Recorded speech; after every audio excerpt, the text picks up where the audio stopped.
So, hello. Today I want to talk to you about this huge Kill Team pre-order that's just been announced. So we know that all of this Kill Team stuff is coming on Saturday the 21st September to pre-order. Let's go through it. Now, obviously the main thrust of the release is the Kill Team Hive box. In some ways, this is the thing I'm going to talk about the least, because it's the thing that we know the most about already, right? But just to recap, the Kill Team Hive box, now we don't know prices yet. It's going to be, I would say it's going to be around, top estimate, 180, bottom estimate, 140. It's going to be somewhere in that range, I should think. It's obviously the main thrust of the release, right? You're getting Killzone Volcus, so you're getting the new Killzone with the 2 strongholds, which all of the maps, for competitive play, for open play, are all based around this Killzone, and it's really, I think, the main way that they've play tested the game for this edition, right? You're getting the 2 full kill teams, the Tempestus Aquilons and the Vespid Stingwings, which I'm pretty sure we know from the leaks are both one-box teams. Don't 100% quote me on that, because I've not spent a lot of time reading the team rules, but I think they're both one-box teams, so a pretty good investment, actually. You're getting a core book, which is core rule book. You're getting the Hivestorm dossier, which is unique to this box. So if you really love Vespid or the Tempestus, and they're a team that really sings to you, that you think you might want to main and get really into for a long time. Like, the book does have loads of stuff like extra bits of lore and background, and even like a nice page from the designer that's like, here's how we think you should play this team. Here's what we had in mind when we designed it. Obviously, all this stuff's leaked online as well, so your mileage may vary. You get tokens, you get the Kill Team equipment pack, which we'll look through in a second, and you also get the Kill Team approved ops deck, which is where you're going to get all your tac ops, your official maps, things of that nature. So really, truly, for one person, this box has everything they need to play, everything they could possibly need to get started in Kill Team. Plus an extra team that they can sell or give away to a friend, right? So if you haven't got anything to do with Kill Team yet, and you pick up this box, there's literally nothing else you need to buy, and you've got 2 Kill Teams to choose from. Where it becomes a more dicey value proposition is if you already are deeply into Kill Team, and then we have to talk about, and we'll talk about at the end later, who should be buying this, why should you be buying this, and the pros and cons of picking it up. But I'm actually going to talk a little bit about the free gifts. So I put free in inverted commas. Those inverted commas are doing a lot of weight. So Games Workshop do this quite often. There's usually, there's usually 3 tiers of free gift. They usually have one for brick and mortar Warhammer stores, one for Warhammer.com, and one for independent stockists. The brick and mortar Warhammer stores have lost out, so they're getting the same gift as Warhammer.com, and then the independent stockists are getting a separate one as well. So if you order from GW.com or a Warhammer store, and bear in mind you're forgoing your discount here, which is going to be between 15 and 25%, it's generally about 20% now in the UK, you get 12 bases with wound counter dials built in, and you see the nice close-up picture there. So you get 10 28mm bases, one 25mm base, and one 40mm base. So this is enough for you to base up one of the 2 teams from the Hivestorm box, basically. So the Hivestorm box, the 2 teams are 10 models, and then the Vespid have the little drone, who is going to be on the 25mm, and the Tempestus Aquilons have their kind of servitor fellow with the grenade launcher or flamer or hotshot lasgun, whatever it is, and he'd be going on the 40mm. So whichever team you base up, you have 1 base left over. Honestly, I'm going to talk more on the next slide. It seems a bit unsatisfying to me. If you order from a third-party retailer, you can apparently get some wound marker dice holders. So that's these little triangles here, and you've got to imagine they're going to be quite big, because they're going to hold 2 standard Games Workshop D6 in those little squares to let you mark the number of wounds that you have, so that you don't accidentally pick up, and because most people mark their wounds by putting a dice next to the miniature, and this way you won't accidentally pick up and roll those dice. That's a nice thing to have. These are weird things to me. So the bases are really weird. If you like them, and until I've held them and played with them and assembled a miniature with them, I don't know if I would even like them. if you like them, if you get them and you use them, you think these are great, that's great. You can't get any more. So you base one team with them, and then you're done. Like, it would make great sense if this was something that they were going to add to the Rangers, like a snazzy upgrade thing you could buy for all your teams, but that's just weird. Also, the moving parts in the base seem like it's going to be a really weird thing to base and prime. So, if anyone's played Aeronautica Imperialis, that had dials in the base, right? And I have memories of sort of prizing open the bottom with a butter knife, taking the bottom off, taking all the wheels out, so you just had the top shell, and then priming the top shell and painting it and varnishing it up. And then you sort of push it all back together when you were done. And it was pretty straightforward once you got the knack of it, once you prized open a couple. But it wasn't like a supported feature of the bases. And the difference between Aeronautica and like Kill Team is with Aeronautica, you're generally using a flight stand. So, and the top of the base was like textured and interesting. So you aren't generally wanting to use basing material or flock or grass or whatever you're doing. So with these, I don't know, you're going to base your models in the way you normally would and then just have like a little hole for the number to show through that's surrounded by your basing material, or are you just going to spray them black and have you guys standing on a black base? Like, I don't quite get it, and I'm worried that it would spoil the aesthetic of my miniature. So those three things. One is it's weird to actually use to look on the base, and I'm just trying to. Do you know what I mean? I'm trying to imagine this. A lot of people are really positive about these on my Discords. I don't want to be the one negative guy. I'm just trying to imagine. I'm generally quite positive, but I'm just trying to imagine this just covered with, like, I usually like put texture paint or paste or whatever on my base, and a bit of flock and grass, and you're just going to have this. Try not to get any in the hole. And obviously, when you're doing this, maybe you've got the whole thing removed, so it's just a hole, but then you're just gonna have this hole through the texture into the thing. It doesn't quite work in my head the way it works for Aeronautica. Like, if you are not painting your bases, so if you're spraying your bases black and just having a painted miniature on a base that's black with a number, like, that can look quite good, but that's not how we base Warhammer. That's just not culturally what we do in Warhammer land. So I don't know, these sit weird with me. There's also the thing where they're going to effectively cost like 30 quid. If you're getting, we don't quite know what the set's going to cost, but if we expect a 20% discount from not ordering from jamesworkshop.com, then yeah, it's like, it's weird because normally I will pay over the odds for bits of rubbish from ordering direct. Like, I've got the dog tags and I've got the metal measuring gauge and all these little fancy bits, but somehow this, even though in some ways they've probably done more R&D and they've spent more money on it, it just somehow hits wide of the mark for me. I don't know, it doesn't like, the bases here are they're designed to inspire me to put my hand in my pocket, to order directly, to spend an awful lot more money on the same product for that exclusive bit of gamer bling. And I just don't feel it this time round. Let me know in the comments, because a lot of people on the Discord are really hyped for these bases.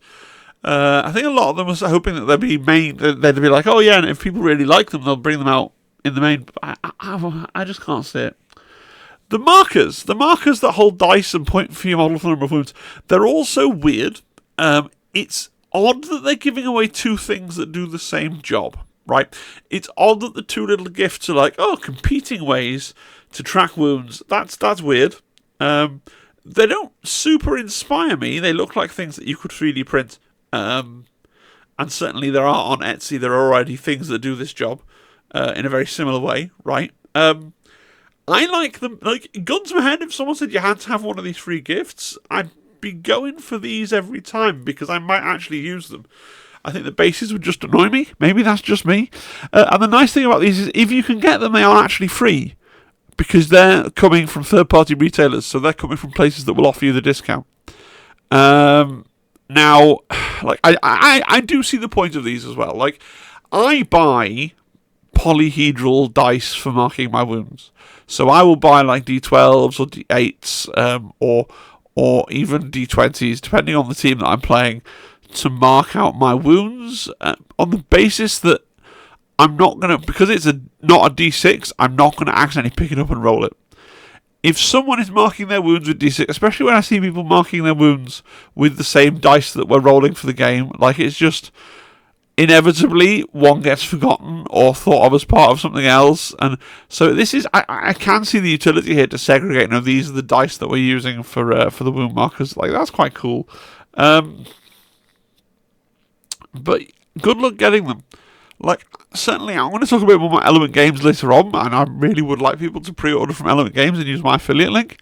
But you won't get this thing from Element Games. Like, my understanding is that the friendly local gaming stores, people who are in the retailer or the trade program, whatever it's actually called at the moment, they get like 6. So they might get like 500 copies of Hive Storm and be like, you can give out these gifts to the first 6 that you sell. So they end up going to regulars, people that shop in that store as their local store who are there all the time. Those will be the people these go to. And to be honest, rightly so, right? It's weird to me that there's no retail promotion. Often, previously, the best thing has gone to actual brick-and-mortar Warhammer stores as a way of getting me to leave my house and go to the Colchester High Street and order from the Warhammer store. They've put they've put a third separate exclusive thing in Warhammer stores. They've not done that this time, so that's sad for store managers everywhere, I should think. So the next thing that they've announced to go on pre-order are the Kill Team Hive Storm separates, as I'm calling them. So there are 3 different products here. So the first one is the core book and the token sheet from the box. Okay, so you can buy that as a bundle. The second is the Approved Ops card pack, which again is, if you're playing at the moment, this is your crit ops, this is your tactical objectives, your maps, all the things that you need to take it from like basic play into that tournament level play. And then the equipment pack, which is all this plastic stuff down here. Now, I want to talk about this for a minute. So, everybody that wants to play Kill Team 2024 probably needs an equipment pack, right? Like, it's not mandatory, but you'll be robbing yourself of certain options in the game if you don't have one, okay? Now, we've talked about before how some of this is pointless, right? The grenades are pointless. The radios are pointless, the minefields are pointless, and the ammo things are pointless. You don't need those, right? The little closed ladders are pointless, right? The measuring tools are, I believe, pretty pointless.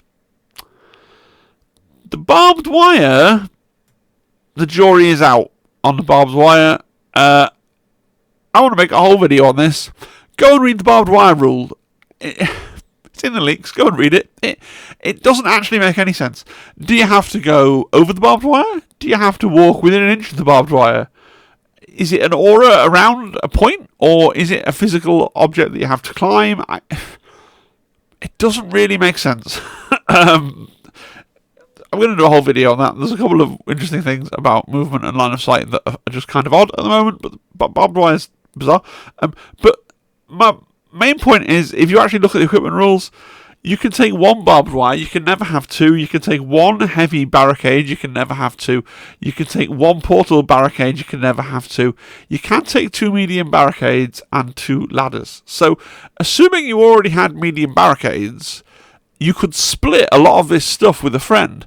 The only problem that you'd have is each of you would need 2 ladders, because when you take ladders, you get 2 ladders. So it's just that damn second ladder that prevents this from being a thing that you could easily split, more or less, or split the useful parts of with a friend, right? So, yeah. If you're by yourself, and you if you want to use ladders, if you want to use heavy barricades, if you want to use barbed wire, and if you want to use portable barricades, you need to buy this set, right? Everything else is fine with cardboard markers and tokens, but the heavy barricades, the portable barricades, the ladders, and the barbed wire, you need to buy this set. And if you don't already own light barricades, you can have the light barricades in as well.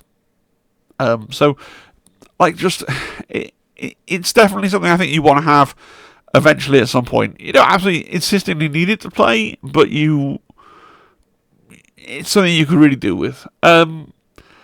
You probably are going to want the Approved Ops card pack.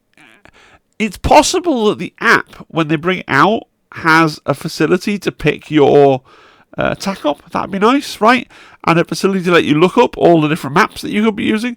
Like, it may be that the app that they give away for free makes this card pack totally redundant. Like, if the app is as fully featured as it could possibly be, it might replace the need to have the approved ops card pack. Likewise, we don't actually know. We know all the team rules are going to be given away online for free officially. We don't know if the core book rules are going to be given away online officially.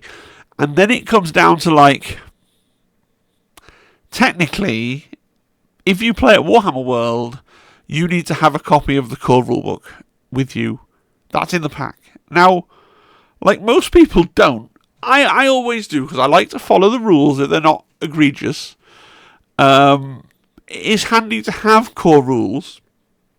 Again, I kind of hope that in the official app, there's an official core rules reference, because then there's one less thing to carry around.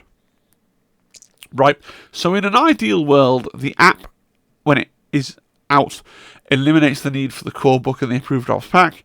And so the only thing, if you don't play at home and you don't need the new terrain and you don't want either of the new teams and you just want to do the bare minimum to upgrade to the new edition of the game, then the only thing you're really trying to chase down is a heavy barricade, a razor wire, a portable barricade, and a pair of ladders. Right, I it's the best way I can describe it to you. Okay. So, Better Decima and Gallowdark return. So this is great news. Like, first of all, because it really shows that Games Workshop isn't just going, oh yeah, these still kill teams that we sold you before, they still exist, I guess, you can use them if you want to, but it's not what any of the cool kids are doing. Like, it shows that they're actually thinking of them as part of the game. And maybe, like, the new maps for Better Decima and Gallowdark will make it really popular. Right, who knows? But it shows a certain commitment by GW to making these formats a thing.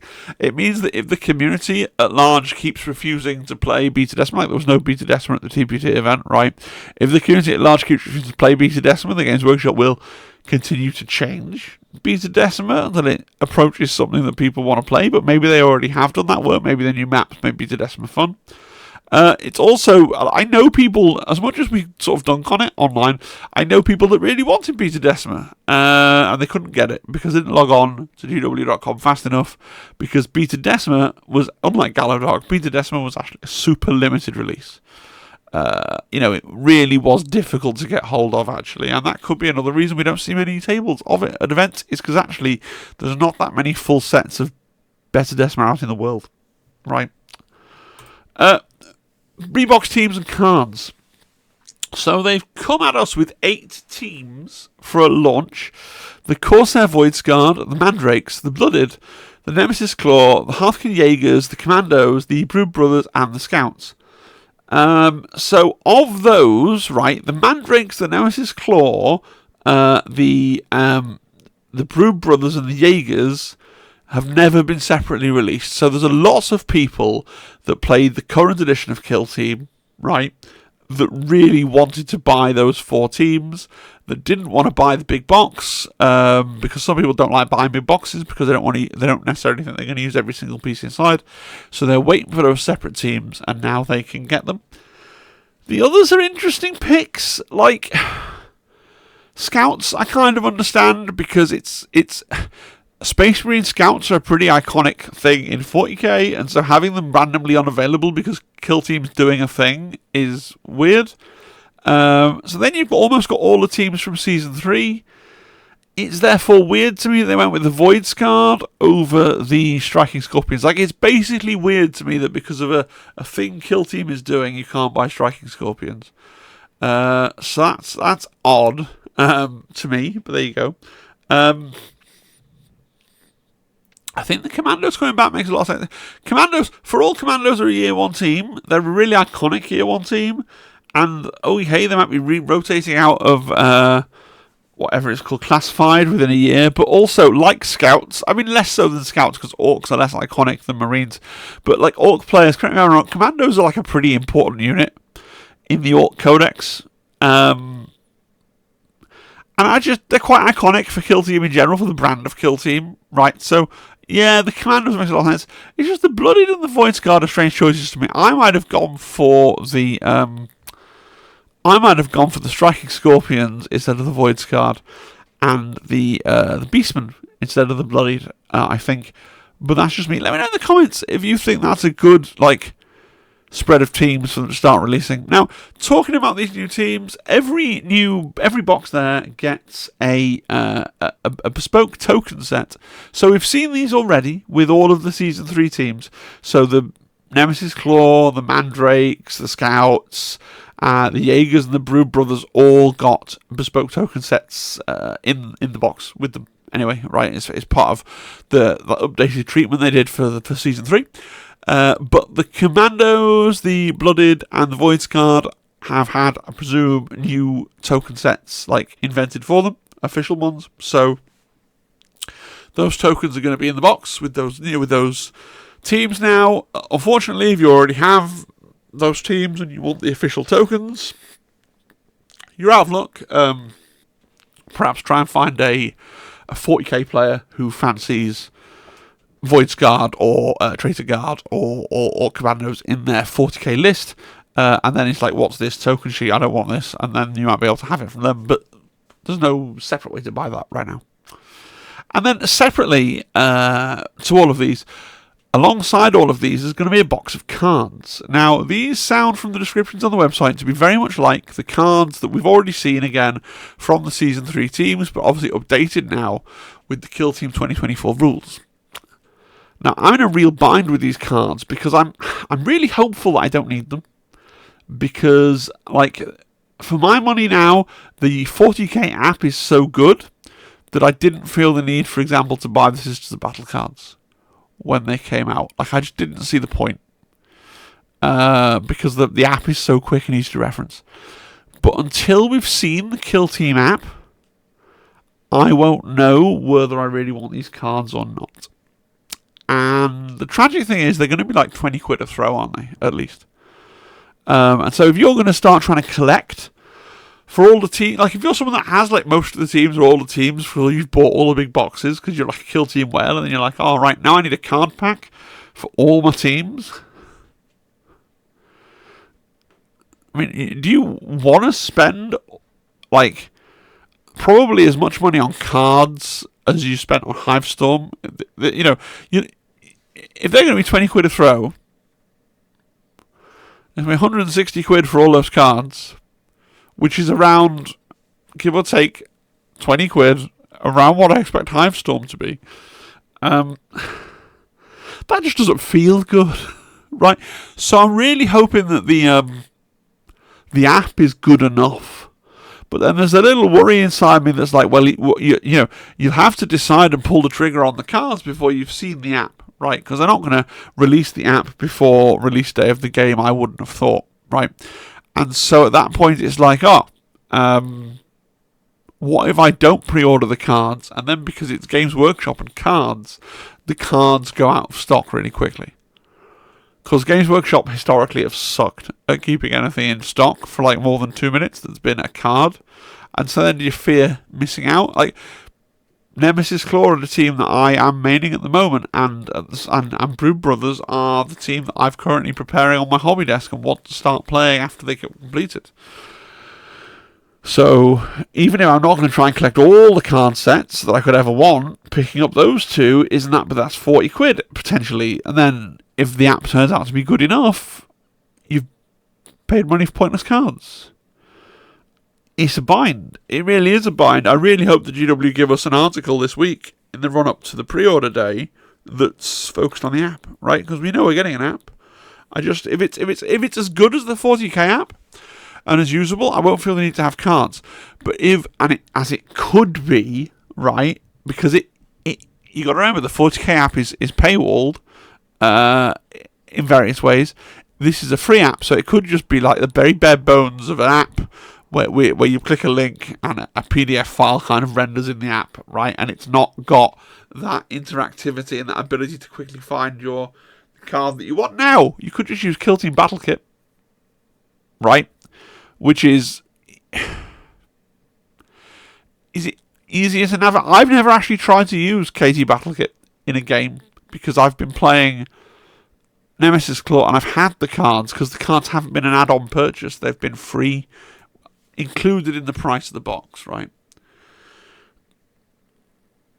I have to think on that. I really have to think. Let me know in the comments what you think. Are you someone that's definitely pulling the trigger on the cards for your favourite teams because you just love cards and you think... Like, I've had the argument that there's something really nice with the cards about going, and I have done it a few times at tournaments with the Nemesis Claw. Like, have you played Nemesis Claw before? No, okay. They've got this weird rule called In Midnight Clad here. It's on this little card. You just hand the card to your opponent and they read it and they go, oh, okay. And that's quite nice. But I guess if the app is good, then everybody can just look up everybody else's rules on the app because they won't be gated behind releases. So everybody can just look up everybody else's rules on the app and have it in their hand immediately, which is also nice. So, yeah, it's a really difficult one to decide about the cards, I suppose. So again, I'm just stop rambling a bit more about what you buy and value. So for me, I play at home, right? The main place where I play Kill Team when I'm not at an event is I play in my house. With Zimbad or with Mrs. TI, and so I really, really want Killzone Volkers. I really value playing on the up-to-date terrain. A whole video that I'm going to do in the future is, I think, trying to continue to play on Octarius is going to throw up issues. People are going to have to house rule it at least a little bit. Like, we've lost Traverse, and it doesn't make a massive difference over like a barricade, because a barricade's less than 2 inches. But is it going to make a difference if you're playing on Octarius and you've got the Octarius, the sort of ramshackle walls that are, I think, over 2 inches in height at some points, and they've no longer got the traversable tag to just let you go, oh yeah, you can move through it for 2 inches. So you're going to have to, I think if you're playing on Octarius and you're playing it, like, this is one for the TOs, if you're playing an Octarius an event, I think you're going to have to house rule a couple of things. They say, no, we're bringing back, and it's not a problem. If you look at Volcus in the rulebook, it's got some unique tags for its piece of terrain, like its little grated windows. I think you're going to have to bring back traversable for the little ramshackle walls in Octarius. I don't think the game's going to work properly. I think you're going to have to bring back scramble over. You're just going to have to invent that rule again for the massive like dirt piles in Octarius. Like, these things haven't been thought of and they're unsupported. I also think that you everybody will be, I've said this in the previous video, everybody will be best served stealing the rule from the Killzone Volcus about doors. That's where you can do a door fight, right? Because Octarius also has doors. But people are going to have to sort that stuff out. I think it's going to be a bit weird. I'm not saying it's going to be impossible. I'm not saying it's going to be impossible to have an enjoyable game on Octarius or Morok or Chalnath or any of these boards. I'm just saying, for me, I really value just having, like, knowing this is the experience the game designers had in mind. We're playing on the board, on the set layout, on the thing, and doing the thing. And so I really want the terrain, right? The Aquilons, I could see myself painting in one of those things where I might paint them in a year or a year and a half, like I might get around to it, and I might not, right? Mrs. TI is, I would say, Vespid curious. She quite likes the idea of painting Vespid. Will she necessarily get around to them? Don't know, right? But for me, it's the terrain that really swings it, and having a channel, I suppose. The books and cards, as I've discussed, might end up needing them, might not, depends on what the app does. Plastic accessories, will need some of them. So for me, the big box is an easy sell because I think it's going to be favourably priced compared to getting the terrain later when the terrain eventually comes out, and I'm prepared to pay a small premium to get the terrain on launch day as opposed to in 4 to 6 months, whatever they decide to do with it, right? So I think if you play at home, the big box should be an easy sell to you, is in my basic view. If you don't, and I know a lot of people only play at the clubs, right? They only play at the clubs, or they're the friend that goes round to the friend's house. I think it becomes a much harder sell. And far be it from me as a YouTuber to pour cold water on somebody's like burning desire to buy a massive box of Warhammer, because I realise I should stick to the script and be amping you up to go out and buy that massive box. But if you don't play at home, right? If you never play at home, right, the terrain's dead, right? The rulebook has leaked online, right? So at the very least, you can read the leaks for the core rulebook and for the rules for the silence. We know that the team rules are going to be free eventually anyway in the app and on PDF. So it comes down to, okay, yes, you probably want the accessories pack. You might want the Crit Ops cards if the app doesn't support like selecting your tech off and physically putting it to one side somewhere, right? And you might want a physical rulebook if you're going to go play at Warhammer World and you want to adhere to the letter of the rules, even though I've seen loads of people at Warhammer World looking at pirated core rules on a phone, right? So it's not really a thing. Yeah, I think you just pick up the accessories pack.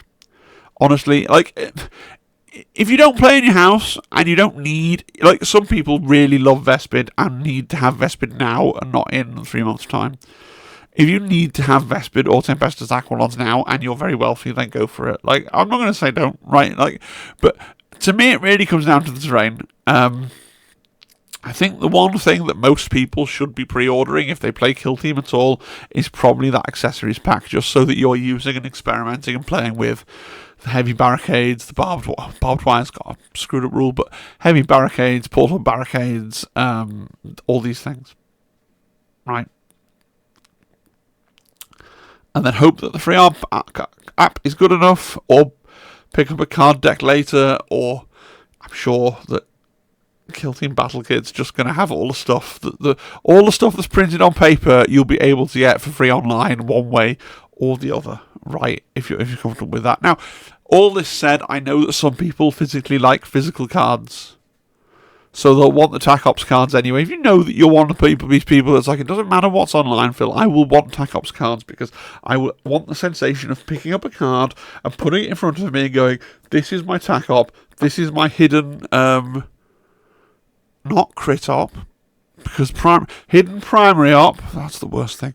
I said this on a stream, and I don't want to labour the point because I was talking about it on the hobby stream, and Glass Half Dead was there, and he was saying that he had a whole rant about it in his video that's going to come out on Saturday at 10 o'clock. But, like, why is the crit op, what used to be called the primary op is now called the critical op, and the primary op is the op that's worth 150% points at the end of the game that's secret. But the point I'm trying to make is if you physically want to be able to put a card down and say, that's my secret mission, that's my tactical objective, that's my scouting option, then you know you want the card pack, so get it anyway. It's just possible the app has a way around that that's nicer. We just don't know. It's largely the same argument as I have for the team cards. Okay, I'm going to try and make a little bit of coin. Honestly, right, yes, obviously, if you use the affiliate link in the description, I get a kickback from Element Games. And actually, if all of my UK-based subscribers and supporters decide to get their pre-order copy from my affiliate link, it is actually a non-trivial amount of money that I will earn, right? Because I get 5% on every transaction. Okay. But all this said, I will be trying to order from Element myself. Element Games have amazing customer service. They have a website that doesn't lie. It tells you what they have in stock, and they have it in stock. And the dispatch is really quick. And it's 20% off pre-order. It goes down to 15% after pre-orders finish, for sure. But it's 20% off, zeroly priced during the pre-order period.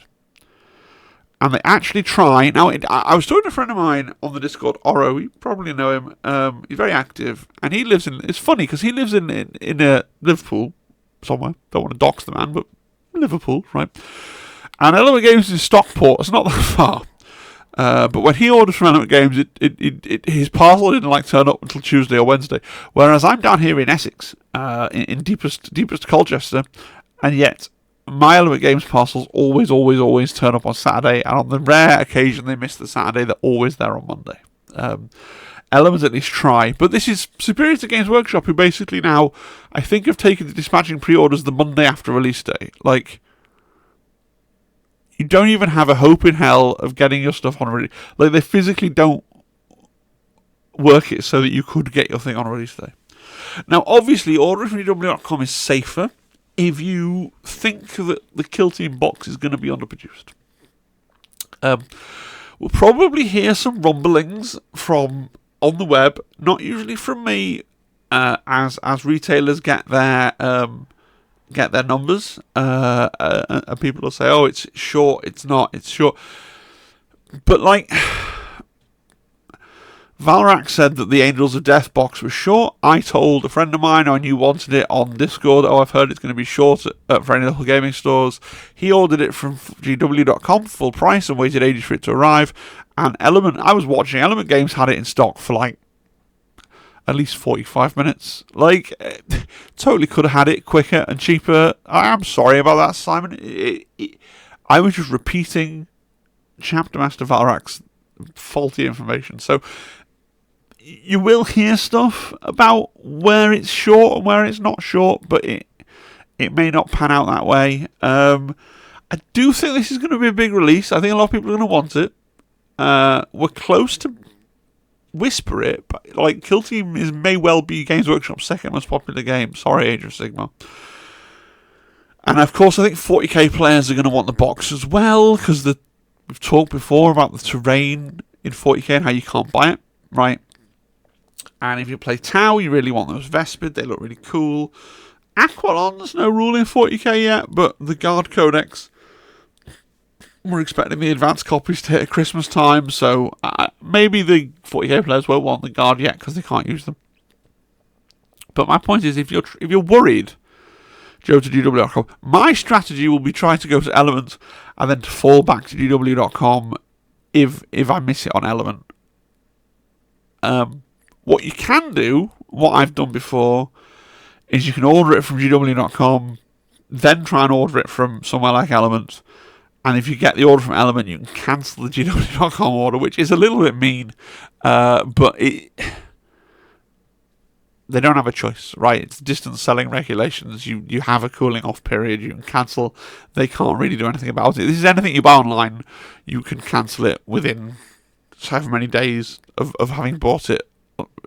It's just the law in the UK, so you can do it that way as well if you're really worried. If you order from Element Games, I wouldn't hope to get the dice holders. Like, again, my understanding is they get like 6, so they have hundreds of Hive Storm boxes and 6 sets of dice holders or something like that. So, generally speaking, they will just they will give those to their regular customers, I think. The people that come in to the physical bricks and mortar store.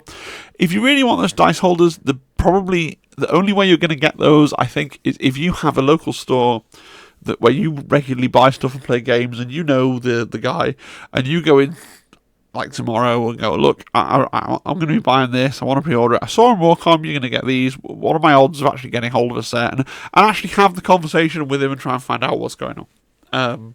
I don't think you're going to get them easily from a website, any website, to be fair. So that's worth thinking about as well. So final thoughts. I think I'm pretty fixed. I'm going to get the big box. I'm going to try and get the big box from Element, and I can't get on Element. I'm going to fall back to GW.com. I'm going to look on eBay for a second set of accessories and possibly a second set of approved ops cards for Mrs. Tabletop Impulse. I don't think I'm going to buy them at full whack. I'm going to try and look for them on eBay on the basis that I think there'll be people buying this and splitting the box for a profit. So you get these people who buy boxes like this from GW, and then they'll sell all the contents individually for more than they paid for the box. But quite often, because obviously the teams and the terrain are going to be the bits that they sell for high value, like low value things like cards and tokens, you tend to be able to pick those up quite cheaply. So that's also an option. What's your plan? What are you picking up? Let me know down below along with your rationale. I'm really genuinely interested. What do you think of the teams they chose to launch with, right? That these 1, 2, 3, 4, 5, 6, 7, 8 teams. I know most people watching this channel probably have all these teams and have all the teams or many of the teams and don't really care. But as a launch offering, if you put yourself in the headspace of a brand new player walking into Games Workshop and being like, oh, this Kill Team thing, and these are the 8 teams on the shelf,